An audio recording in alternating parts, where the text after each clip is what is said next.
இது மகிமை நேரம். ஆண்டவருடைய பரிசுத்தமான நாமத்துக்கு ஸ்தோத்திரம் உண்டாவதாக. இந்த நாளிலும் இந்த காலை வேளையிலே இந்த மகிமை தொலைக்காட்சியின் மூலமாக உங்களோடு பேசுவதிலே மகிழ்ச்சி அடைகிறேன். இந்த நாளிலே நாம் ஆண்டவருடைய வார்த்தையாக நாம் தியானிக்கும்படி தெரிந்து கொண்ட வசனம் மத்தேயு 6ஆம் அதிகாரம் 33ஆம் வசனம். நமக்கு நன்கு தெரிந்த வசனம்தான். முதலாவது தேவனுடைய ராஜ்யத்தையும் அவருடைய நீதியையும் தேடுங்கள், அப்பொழுது இவைகள் எல்லாம் உங்களுக்கு கூட கொடுக்கப்படும். இந்த வாரத்திலே நாம் ஒவ்வொரு நாளும் கர்த்தரை தேடுவதை குறித்து நாம் தியானித்தோம். யார் யார் ஆண்டவரை தேடினார்கள், என்ன ஆசீர்வாதத்தை பெற்றுக்கொண்டார்கள் என்று சொல்லி நாம் தியானித்தோம். இந்த இறுதி நாளிலும் நாம் எதை தேட வேண்டும்? தேவனுடைய ராஜ்யத்தையும் அவருடைய நீதியையும் நாம் தேட வேண்டும். அது எப்போ? முதலாவது நம்ம தேவனுடைய ராஜ்யத்தை தேட வேண்டும். இன்றைக்கு உலகத்துல நம்ம எதையெல்லாமோ தேடி ஓடுகிறோம், எதையெல்லாமோ நாம என்ன செய்கிறோம்? தேடிக்கொண்டே இருக்கிறோம். இன்னும் பணத்தை தேடுகிறவர்கள், சம்பாதிக்கிறவர்கள் இன்னும் இன்னும் இன்னும் என்று சொல்லி பணத்தின் பின்பாக அவர்கள் ஓடுகிறதை பார்க்கிறோம். புகழ், பதவி, இன்னும் மேன்மையை தேடி ஓடுகிற மக்கள் இருக்கிறார்கள். ஆனால் ஆண்டவர் சொல்லுகிறார், முதலாவது நம்ம தேவனுடைய ராஜ்யத்தையும் அவருடைய நீதியையும் தேட வேண்டும். ஆண்டவருக்கு அடுத்த காரியங்களை தேட வேண்டும், ஆண்டவரை தேட வேண்டும். ஆண்டவருடைய நீதி எது? தேவனுடைய நீதி. இன்றைக்கு அநேகர் தனக்குன்னு ஒரு நியாயம் வச்சிருப்பாங்க, தனக்குன்னு ஒரு நீதி வச்சிருப்பாங்க. நான் செய்கிறது தான் நியாயம், என்கிட்ட தான் நீதி இருக்கு. ஆனால் நம்முடைய நீதி அல்ல, தேவனுடைய நீதி என்ன? தேவன் எதெல்லாம் நீதி, நியாயம் என்று சொல்லி அவருடைய பார்வைக்கு எது நீதியான காரியம், எது நியாயமான காரியம் என்று சொல்லி நாம் அறிந்து கொண்டு நாம் கர்த்தரை தேட வேண்டும். முதலாவது நம்ம ஆண்டவரை தேடணும். அவருடைய காரியத்துக்கு நம்ம முக்கியத்துவம் கொடுக்கிற பொழுது எல்லாம் நமக்கு கூட கொடுக்கப்படும். சின்ன வயதுல ஒரு பிரசங்கம் கேட்டேன், எனக்கு இன்னும் ஞாபகம் இருக்கு. அப்போ நம்ம ஒரு ஹோட்டலுக்கு போறோம். அப்போ நம்ம என்ன செய்ய மாட்டோம்? சட்னி வேணும், சாம்பார் வேணும்னு கேட்க மாட்டோம். ஆனால் நம்ம டேஸ்ட் சட்னிலையும் சாம்பார்லையும் தான் இருக்கும். நமக்கு கிடைக்கிறது என்னதான்? இட்லிக்கு காசு கொடுத்தாலே நமக்கு இதெல்லாம் தன்னால என்ன செய்யும்? கிடைக்கும். அதே மாதிரி நீங்க ஜெபம் பண்ணா ஆண்டவர் உங்களுக்கு எல்லாம் கூட கொடுப்பாரு. எனக்கு அந்த வசனம், அவங்க சொன்ன அந்த செய்தி இன்றும் என் மனசுல இருக்கு.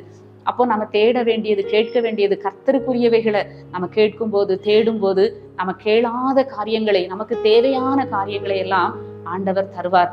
அவளை முந்தின வசனத்துல நம்ம வாசிக்கிறோம், எண்ணத்தை உண்போம், எண்ணத்தை குடிப்போம், எண்ணத்தை உடுப்போம் என்று கவலைப்படாதீர்கள். இன்னைக்கு நம்முடைய கவலையெல்லாம் அதைத்தான் நம்ம தேடிக்கொண்டே இருக்கிறோம். என்னது இன்னும் வேணும், நாளைக்கு அது வேணும், நாளைக்கு இது நடக்குமா, நாளை கழிச்சு என்ன நடக்கும், அடுத்த மாசம் என்ன நடக்கும், அடுத்த வருஷத்துல இது எப்படி நடக்கும் என்று சொல்லி நம்ம அதை குறித்தே நம்ம என்ன செய்கிறோம்? கவலைப்பட்டு கொண்டே இருக்கிறோம். ஆனால் ஆண்டவர் சொல்கிறார், அஞ்ஞானிகள் தான் அவைகளை எல்லாம் நாடி தேடுகிறார்கள். இவைகள் எல்லாம் உங்களுக்கு வேண்டியவள். இந்த உலக பிரகாரமான காரியங்கள் எல்லாமே நமக்கு வேண்டும். நாம் கர்த்தரை தேடுகிற பொழுது, முதலாவது அவரை தேடுகிற பொழுது எல்லாவற்றையும் அவர் நமக்கு கூடுதலாக அவர் கொடுக்கிற தேவனாக இருக்கிறார்.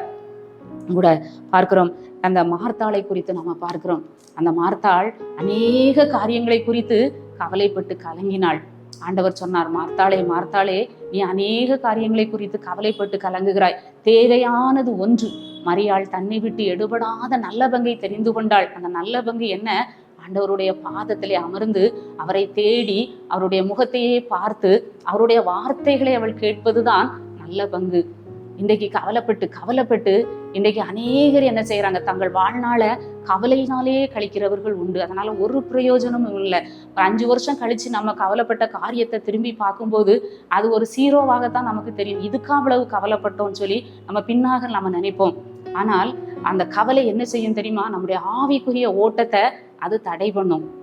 நம்முடைய ஜெப வாழ்க்கைய கவலை தடை பண்ணும். நமக்கு ரொம்ப கவலையா இருந்தா நம்மால ஜெபிக்கவே முடியாது, ஆண்டவரை துதிக்கவே முடியாது, வேதத்தை வாசிக்கவே முடியாது. அந்த கவலைகள், அந்த பாரங்கள், அந்த உலக பிரகாரமான அழுத்தங்கள் நம்ம மனசுல இருந்ததுன்னா கர்த்தரை தேட முடியாது, ஆண்டவரை துதிக்க முடியாது. அந்த கவலைகள், உலக கவலைகள், லௌகீக கவலைகள், பாரங்கள் நம்முடைய ஆவிக்குரிய ஓட்டத்தை அது தடை பண்ணும். நம்மால எழும்ப முடியாது, பிரகாசிக்க முடியாது, ஒன்றுமே ஆண்டவருக்காக செய்ய முடியாது. பிசாசு நம்மளை கவலை என்கிற ஒரு பாரத்தை நம்மையில வச்சு நம்ம இருத்துகிறதை நம்ம பார்க்கிறோம். ஆனால் ஆண்டவர் என்ன சொல்லுகிறார்? நீ ஆண்டவரை தேடு, நீ ஆண்டவருக்குரிய காரியத்தை தேடு. நீ ஆண்டவருக்குரிய காரியத்தையே நீ செய்தீன்னா நீ கேட்டதும் கேட்காததுமான எல்லாவற்றையும் ஆண்டவர் நமக்கு தருவார் என்பதிலே சந்தேகம் இல்லை. ஆண்டவரை தேடுகிற பொழுது ஆண்டவர் நம்முடைய வாழ்க்கையில ரட்சிப்பை கொடுக்கிறார், சரீர சுகத்தை கொடுக்கிறார், இன்னும் எல்லா ஆசீர்வாதத்தையும் ஆண்டவர் கொடுக்கிறார். ஆனா இந்த சோம்பேறிகளா இருக்கிறவர்களை கர்த்தர் ஒரு நாளும் ஆசீர்வதிப்பதில்லை. ஜெபிப்பதற்கு மனம் இல்லாம சோம்பேறிகளா இருக்கிறவர்களுக்கு ஒரு ஆசீர்வாதமும் கிடைக்காது. ஆமா, சோம்பேறி குளிர்கிறதென்று உளமாட்டான், அறுப்பிலே பிச்சை கேட்டாலும் அவனுக்கு ஒன்றும் கிடையாது. அந்த ஜெபிக்கிற நேரம் ஜெபிக்கணும். அந்த நேரத்தை நம்ம வீணடிச்சிட்டோம்னா, கர்த்தரை தேட வேண்டிய காலத்துல நம்ம தேடாம விட்டுட்டோம்னு சொன்னா ஆசீர்வாதத்தை நம்ம பெற்றுக்கொள்ள முடியாது. எந்த வயதுல எந்த நேரத்துல அவரை நம்ம தேடணுமோ ஜெபிக்கணுமோ, நம்ம சரியாக அவரை தேடுகிற பொழுது நம் காரியங்கள் ஒவ்வொன்றையும் ஆண்டவர் வாய்க்க பண்ணுவார். நாம அதை தேடி ஆசீர்வாதத்தை தேடி ஓட வேண்டிய அவசியம் இல்லை. ஆசீர்வாதங்கள் நம்மை தேடி வரும் என்று சொல்லி ஆண்டவருடைய வார்த்தை சொல்லுகிறது. இந்த நாளின் காலை வேளையிலே நாம் கர்த்தரை தேட நம்மை அர்ப்பணிப்போம். நாம் ஆண்டவருக்கென்று நம்மை அர்ப்பணிப்போம்.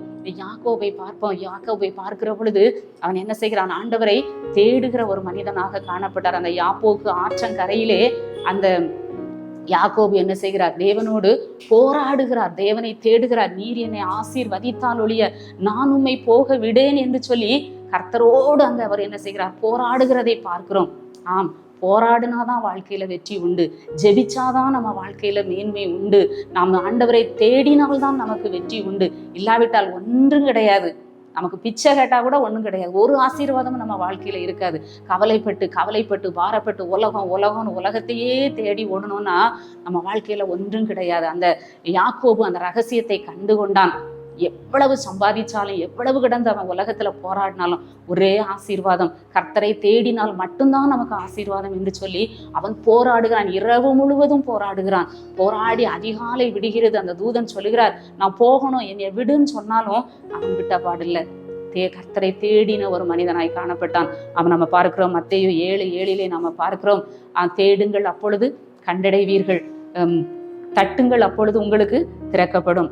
மத்தேயு 7:7 பார்க்கிறோம், கேளுங்கள் அப்பொழுது உங்களுக்கு கொடுக்கப்படும். எப்போ நமக்கு கொடுக்கப்படும்? நாம ஆண்டவரிடத்துல கேட்கிற பொழுது கொடுக்கப்படும். எது வரைக்கும் நம்ம கேட்கணும்? பெற்றுக்கொள்ளுகிற வரைக்கும் நம்ம கேட்கணும். அடுத்ததாக தேடுங்கள் அப்பொழுது கண்டடைவீர்கள். அவரை தேடும் போது நிச்சயமாக நாம் அவரை கண்டடைவோம். எது வரைக்கும் நாம் அவரை தேடணும்? கண்டடைகிற வரைக்கும் நாம் அவரை தேட வேண்டும். அடுத்ததாக தட்டுங்கள் அப்பொழுது உங்களுக்கு திறக்கப்படும்.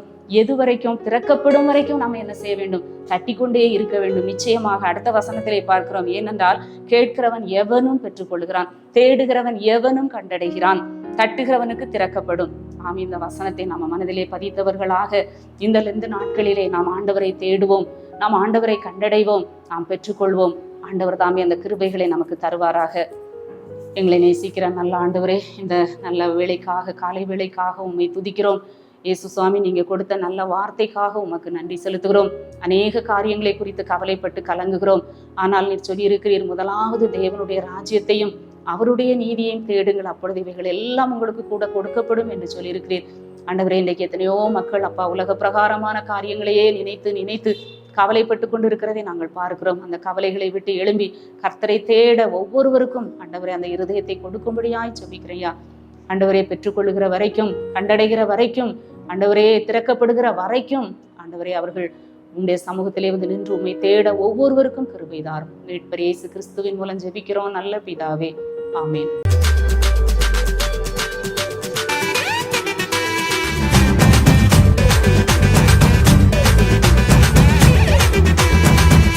மகிமை